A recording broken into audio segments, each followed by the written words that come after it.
Hoy hemos estado informándole a usted desde el viernes mismo, cuando ocurrió la captura a las 16:30 horas del ex procurador Jesús Murillo Caram, de los hechos que se le imputan: desaparición forzada, contra la administración de justicia y tortura.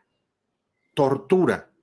Y aquí le hemos informado también que 77 personas se acreditó que fueron víctimas de la tortura por parte de la entonces Procuraduría General de la República, encabezada por Jesús Murillo Caram, y que esto permitió también, lamentablemente, que muchos de los perpetradores de la desaparición y del asesinato de los normalistas hayan obtenido su libertad, y que la tortura fue el mecanismo o uno de los mecanismos mediante los cuales se construyó la verdad histórica. Y hoy hemos invitado, y le damos la bienvenida a David Vargas Araujo. David Vargas Araujo era pues parte del movimiento magisterial en Oaxaca cuando fue detenido por la policía federal y policías vestidos de civil y encarcelado, torturado también por la entonces Procuraduría General de la República. Y le damos la bienvenida a David Vargas Araujo, quien a través de su cuenta de Twitter ha culpado directamente a Jesús Murillo Caram de la tortura. David Vargas, muchas gracias por la oportunidad de informarle al auditorio de esto que es pues uno de los abusos de poder más aberrantes, que es la tortura que usted sufrió a manos de agentes de la extinta PGR. ¿Cómo ocurrió y cómo es que estuvo en la cárcel usted y obtuvo su libertad? Buenas tardes, Álvaro. Muchas gracias por la invitación. Mira, a mí me detuvieron el 17 de mayo del 2013. En ese entonces yo era asesor en la Cámara de Diputados por parte del PRD. En ese momento todavía no existía Morena. Fui a una comisión, me comisionaron a Oaxaca, pero el entorno era las movilizaciones del magisterio en relación a la mal llamada reforma educativa. Entonces el movimiento estaba en su apogeo en ese momento. Yo fui a platicar con una candidata del PRD porque se avecinaban las elecciones locales, municipales y del Congreso local, y la candidata lleva a su cuñado, Lauro Atilano, que era parte del movimiento magisterial, y lleva otros maestros. En total éramos como 4 o 5 maestros. Después de estar en la reunión, platicando con la candidata y con los maestros de la Acción 22, terminamos alrededor de 50 minutos platicando, y al salir de la reunión, a mí me levantan en una camioneta blanca. Lo único que veo es que se abre una puerta corrediza y se van como 7 policías federales, unos vestidos de civil y otros vestidos de azul con su uniforme. Me suben a la camioneta y me llevan en ese momento yo pensaba que era un secuestro el que me estaban haciendo, y me llevan a una casa clandestina ahí en Oaxaca, que después con los propios coacusados y detenidos que fueron maestros de la Acción 22 que iban conmigo, resultó que eran las oficinas de la Policía Federal de Oaxaca, que estaban en la salida a Huitzo. Ahí nos tienen, y ahí me tienen torturado, me tienen torturado, me ponen bolsas de plástico, me dan toques eléctricos. En resumen, fue una tortura fuerte, y el delito que se me acusa era del secuestro de unos niños, pero el secuestro de esos niños fue en enero del 2013 y te estoy hablando que la detención fue en mayo del 2013. Entonces, a mí se me acusa conjuntamente con los maestros de la sección 22 de Oaxaca de que éramos secuestradores de niños. Aquí no tiene un matiz y más bien tiene una esencia política la detención, porque era como tratar de enjuiciar políticamente y jurídicamente a los maestros, que yo no siendo maestro, siendo asesor de la Cámara, pues ahí me levantaron. Y se toma esa contradicción que incluso lo decía Claudio X González en aquel momento. Decía, ¿cómo era posible que los maestros, que en vez de educar y enseñar a los niños, hoy los secuestren?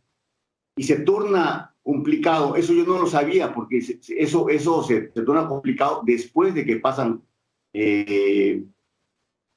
meses, que yo ya en Puente Grande, pues yo ya lo sé. Pero se torna muy complicado porque los niños eran sobrinos de Candiani, el que era el del Consejo Coordinador Empresarial. En ese momento, el que estaba detrás de Candiani era Claudio X González. Y Claudio X González era el que estaba peleándose con la reforma, o más bien estaba avalando la reforma educativa y peleándose con la CENTE para que sí pasara la reforma educativa. Efectivamente, eso pasó. Ajá, eso fue en mayo de 2013. Usted escribe, David. Efectivamente, y usted escribe en su cuenta de Twitter: estaba desmayado en los pies de un MP. Abrí los ojos y escuché la voz de Murillo Karam. A estos de izquierda hay que tratarlos peor que los delincuentes, y a este hay que empapelarlo, aunque grite. Así fue. Así fue. Después de la tortura en las oficinas de la Policía Federal en Oaxaca, nos llevan al Aceido. Y en el Aceido se inicia otra vez la tortura. Me tienen sábado, domingo, lunes, martes y miércoles. El miércoles ya me llevan a Puente Grande al penal de máxima seguridad. Y el sábado por la tarde-noche, llega Murillo Karam. Y yo estaba esposado de pies y manos. Y estaba yo tirado en el suelo. Yo tengo un padecimiento cardíaco. Por la tortura yo no aguantaba y me desmayaba cada rato. Y sí estaba desmayado en los pies de un ministerio público que se llamaba, porque ya no está, se llamaba Andrés Vilchis Retana. Si tú recuerdas, Andrés Vilchis Retana fue desaparecido por un grupo delictivo en Morelos. Incluso Patricia Dávila, de la revista Proceso, hace ese reportaje, y es ahí donde nos damos cuenta el tipo de gente que pues están procurando la justicia en el Aceido. Entonces yo estaba en el pie de Andrés Vilchis Retana, es el quien hace mi declaración ministerial, yo no la hago, él la fabrica, pues, él la redacta. Estoy, y cuando yo levanto la cabeza, porque me levantan la cabeza, y veo a Murillo Karam, junto a Gualberto Ramírez Gutiérrez, el que era director de antisecuestros en la 6, el que hoy anda huyendo y está amparado, creo, que también tiene que ver con las desapariciones de los 43 estudiantes de Ayotzinapa. Y es cuando yo veo a Murillo Karam y me dice: a este hay que empelotarlo, a este hay que empapelarlo. Quiere decir, hay que fabricar al culpable, pues, ¿no? Te van a meter varios delitos. Y me dice, y a este de izquierda hay que tratarlos peor que los delincuentes. Y se va a ver a los otros detenidos, porque nos detienen 13. Somos 13 detenidos. La mayoría de Oaxaca y yo siendo aquí de la ciudad. Entonces ahí es cuando yo lo veo. Esa es la primera vez que lo veo. La segunda vez que lo veo, estaba yo en el baño. Abre la puerta Murillo Karam y yo estaba tirado, porque todo el tiempo estuve tirado, o sea, todo el tiempo estuve amarrado de pies y manos, golpeado, asfixiado. Nunca estuve sentado, pues. ¿no? La tortura en Lasedo fue constante. Llega, abre la puerta del baño y me dice, ¿verdad? A ti no te vas a salvar. Y ya sé que el día de mañana vas a decir que eres preso político. El día de mañana vas a decir que te fabricamos los delitos. Vas a decir que mañana hicimos un montaje. Eso ya lo sabemos. Los de izquierda, eso es lo que hacen. Pero no me importa que mañana te creas tú un preso político. Lo que importa es que para el miércoles te vas a ir a un penal. Yo no sabía qué penal me iban a llevar, pero fue el penal de máxima seguridad de Puente Grande. Por cierto, estuve 5 años, 7 meses detenido injustamente en ese penal. Yo lo vi 2 veces nada más a Murillo Karam, pero estuve presente en la tortura. Pues, ¿no? Lo que sí puedo decir y puedo afirmar es que él daba órdenes para que se agilizaran las declaraciones ministeriales. Y había un problema con nosotros porque no hilábamos, no checábamos por las características, por los trabajos de los maestros, por mi trabajo en la Cámara de Diputados, no sabían armar el delito y se tardaron 5 días para armarlo.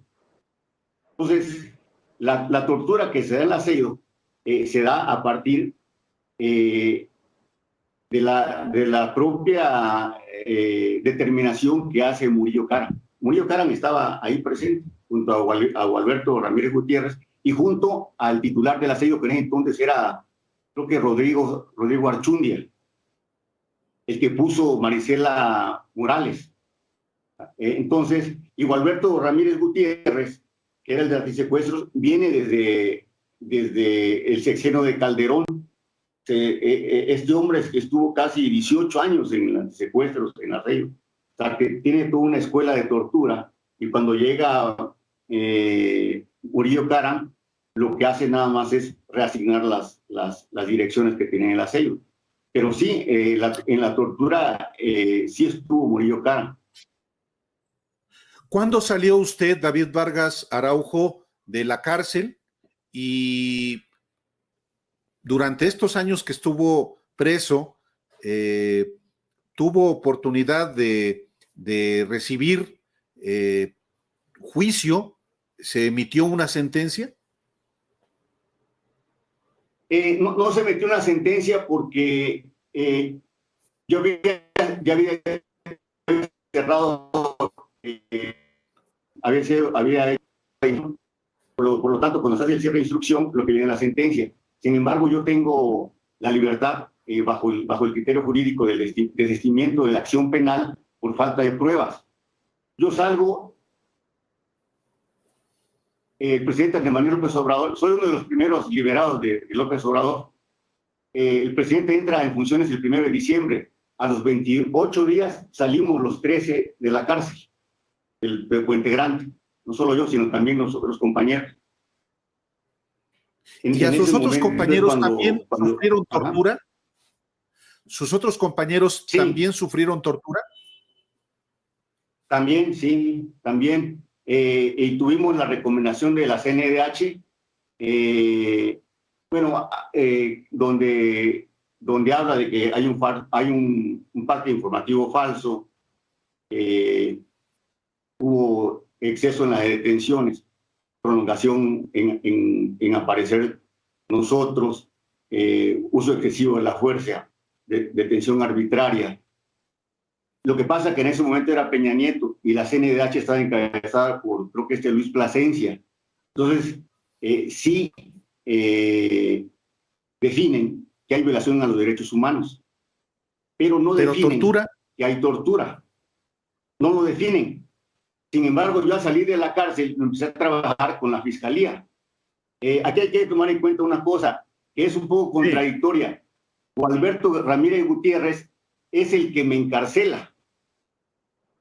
Y Gualberto Ramírez Gutiérrez todavía está, cuando inicia el presidente Andrés Manuel López Obrador, en el mismo puesto de antisecuestro, y él me da la libertad como Ministerio Público. Me mete a la cárcel y luego me da la libertad. ¿Sí? Porque sabía que éramos inocentes. Y además, el fiscal Germanero es el que también nos da la libertad. Esto con el apoyo de Olga Sánchez Cordero, con el apoyo de la senadora Nestora, con el apoyo de Alejandro Encinas. Todos ellos nos estuvieron ayudando a partir del 1 de julio, cuando se el triunfo de López Obrador. Pero también te decía que lo fui trabajando. Adelante, por favor. También te comentaba de que, dado que no teníamos el delito de tortura, lo fui trabajando con la Fiscalía y en el 2020 me dieron la calidad de víctima de tortura. Me lo da la Fiscalía, en la calidad de víctima de tortura, y como calidad de víctima de tortura entra ya en la Comisión Ejecutiva de Atención a Víctimas.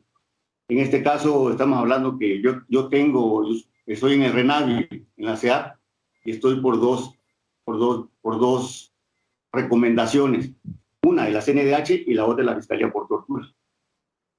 Pero sí tengo la recomendación por tortura. ¿Consideró o decidió presentar una acción jurídica, una denuncia penal contra Jesús Murillo Caram y otros por tortura?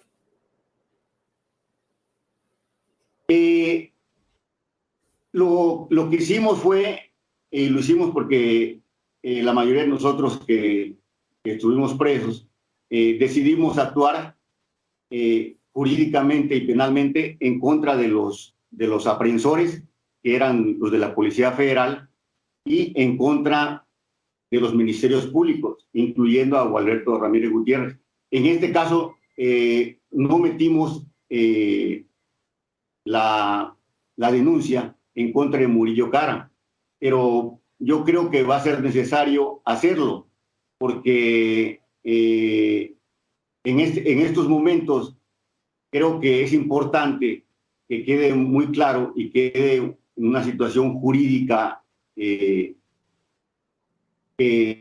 haga que este Murillo Caram pues pague lo que tenga que pagar por la tortura, no solo por los 43 estudiantes desaparecidos, sino también por nosotros, que fuimos torturados más de una docena de nosotros, pues, ¿no? Y fue una tortura complicada, Álvaro, porque a mí me tuvieron torturado 5 días.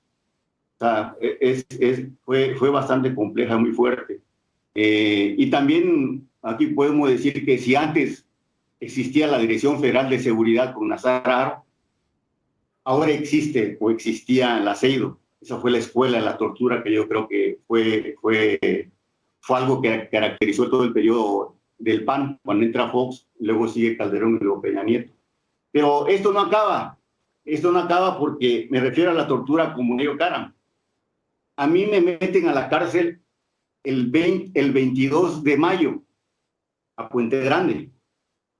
Pero resulta que el 20 de junio, es decir, a un mes, yo estaba en COC, en el Centro de Observación y Clasificación, digamos que de nuevo ingreso. Me llaman a la celda y me sacan de la celda, y yo pensando que era la verdad, pero me llevé la sorpresa de que no. Me llevaron a los cubículos del COC y ya estaban ahí los 2 MPs. Uno no puede decir su nombre porque está en proceso la denuncia que hicimos. El otro es Andrés Bichirretana, el que ya desapareció por un grupo del crimen organizado. Estaban ahí sentados. O sea, los mismos que me torturaron en el aseido junto a Murillo Caram, ahí los vi otra vez al mes. Y me dicen, venimos de parte del procurador. Y yo le digo, pero ¿cuál es el problema? No, lo que dice el procurador es que ni vayas a meter una demanda contra él, ni vayas a demandarnos a nosotros por tortura. Lo que sí te queremos decir es que asuman la responsabilidad de los delitos que tú hiciste. Yo les dije, bueno, pero yo no he cometido ningún delito, pues yo soy inocente. Lo que ustedes me están haciendo, están fabricando una culpabilidad que yo no soy. Pues yo finalmente tengo un trabajo, tengo el soporte laboral, en donde yo puedo decir pues que soy inocente. Y me dicen, en otras palabras, pues con groserías y todo, que me dicen que yo tengo que asumir el delito de secuestro. Sin embargo, yo le digo que no, que yo voy a apelar mi libertad y que pues mándenle a decir al procurador que yo voy a pelear por mi libertad y lo voy a acusar por tortura, tanto ustedes como a él. Pero no paró ahí Álvaro, no paró ahí Álvaro. ¿Qué es lo que pasó? Que después de que llegaron ellos, porque dieron seguimiento al caso, llegaron hasta el penal de Puente Grande a amenazarme. En octubre de ese mismo año, es decir, a 4 meses, me inventan otro delito de secuestro. Yo ya tenía 2 delitos de secuestro. Y eso me lo dijo también Murillo Karam en la CEIDO. Lo que pasa es que yo no creía, o sea, yo estaba choqueado, pues, pero no creía de que fueran tan viles, tan cobardes, usar la fuerza tan desmedidamente. Yo no lo creía, y eso me lo dijeron en la CEIDO. Mira, aquí tienes otro delito, y también te lo vamos a poner. El procurador me dijo que te empapeláramos, y es lo que vamos a hacer. Ese es el empapelamiento que yo hablo en el Twitter. Sí. Porque me ponen otro delito de secuestro. Y ya estaba yo por 2 delitos de secuestro. Es decir, si me sentenciaban, iba yo a tener como 40, 50 años de prisión. Ya no iba a salir, pues, ¿no? Entonces, pero peleamos jurídicamente, aprendimos allá en la cárcel a pelear jurídicamente, a demostrar nuestra inocencia.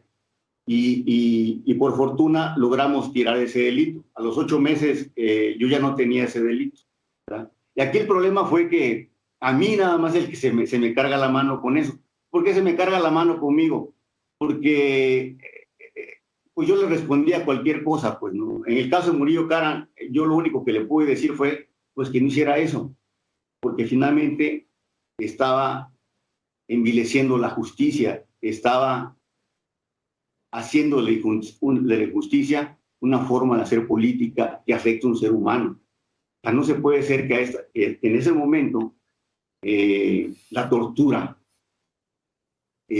haya sido el método o la metodología para culpar o para procurar la justicia. Eso es lo más grave del asunto, no por mi caso. En mi caso hay muchos. Yo tengo la fortuna de estarlo denunciando incluso aquí contigo. Estoy en Twitter, también lo denuncio.